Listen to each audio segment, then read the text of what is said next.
ക്രിസ്തു സ്പർശിച്ച ഒരു വ്യക്തിക്ക് എന്തൊക്കെ മാറ്റങ്ങൾ സംഭവിക്കും? ഒന്നാമത്തേത് വിശ്വാസത്തിൻ്റെ തലമാണ്.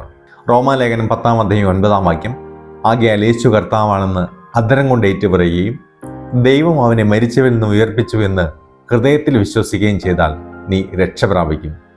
അതായത് വിശ്വാസം കൊണ്ട് ഒരു വ്യക്തി രക്ഷയിലേക്ക് പ്രവേശിക്കും. രണ്ടാമതായി ഹൃദയത്തിൻ്റെ പരിവർത്തനമാണ്. ക്രിസ്തുവിൽ വിശ്വസിക്കുന്ന ഒരു വ്യക്തി പുതിയ സൃഷ്ടിയാണ്.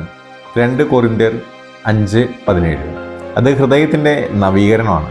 ഹൃദയത്തിൽ ദൈവാത്മാവിൻ്റെ ഫലങ്ങളുണ്ടായിരിക്കും. സ്നേഹം, സന്തോഷം, ദീർഘക്ഷമ, ദയ, സമാധാനം, നന്മ, വിശ്വസ്തത, സൗമ്യത. ഇതെല്ലാം ആത്മാവിൻ്റെ ഫലങ്ങളായി കൂടെ ഉണ്ടായിരിക്കും. ഹൃദയത്തിൽ ഇത്തരത്തിലുള്ള മാറ്റങ്ങൾ സംഭവിച്ചിരിക്കും. മൂന്നാമതായി ക്രിസ്തു തൊട്ട വ്യക്തിയിൽ മനുഷ്യനെ മനുഷ്യനായി കാണാനും ദൈവത്തെ ദൈവമായി കാണാനുമുള്ള തെളിവ് ഉണ്ടായിരിക്കും. മനുഷ്യരോട് കരുണ കാണിക്കാനും ദൈവത്തോട് ആരാധനയും ബഹുമാനവും സ്നേഹവും പ്രകടിപ്പിക്കാനും അവന് സാധിക്കും. അന്ധനെ തൊട്ടു സുഖപ്പെടുത്തുന്ന കർത്താവ് മനുഷ്യനെ മരങ്ങളെപ്പോലെ കണ്ട അന്ധൻ പിന്നീട് മനുഷ്യനെ മനുഷ്യനായി ദൈവത്തെ ദൈവമായും കണ്ടു. ക്രിസ്തു തൊട്ട വ്യക്തിക്ക് ദൈവത്തോടുള്ള സ്നേഹം ഉണ്ടാവും, ദൈവകൽപ്പനകൾ പാലിക്കും. അതേപോലെ മനുഷ്യരോടുള്ള സ്നേഹം ഉണ്ടാവും, അവൻ്റെ ആവശ്യങ്ങളിൽ അവൻ്റെ കൂടെ നടക്കാൻ അവൻ തയ്യാറാകും. നാലാമതായിട്ട് വിനയവും ത്യാഗ മനോഭാവവും ഉണ്ടാവും.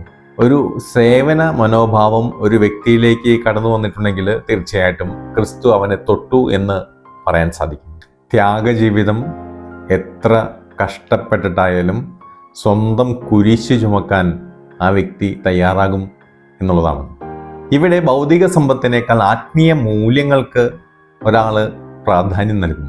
അതുകൊണ്ടാണല്ലോ ധനികനായ യുവാവിന് ഈശോയെ അനുഗമിക്കാൻ സാധിക്കാതെ പോയത്. ഈശോയ്ക്ക് അവനെ തൊടാനും സാധിച്ചില്ല. അഞ്ചാമതായി ക്ഷമയും പ്രത്യാശയുമാണ്.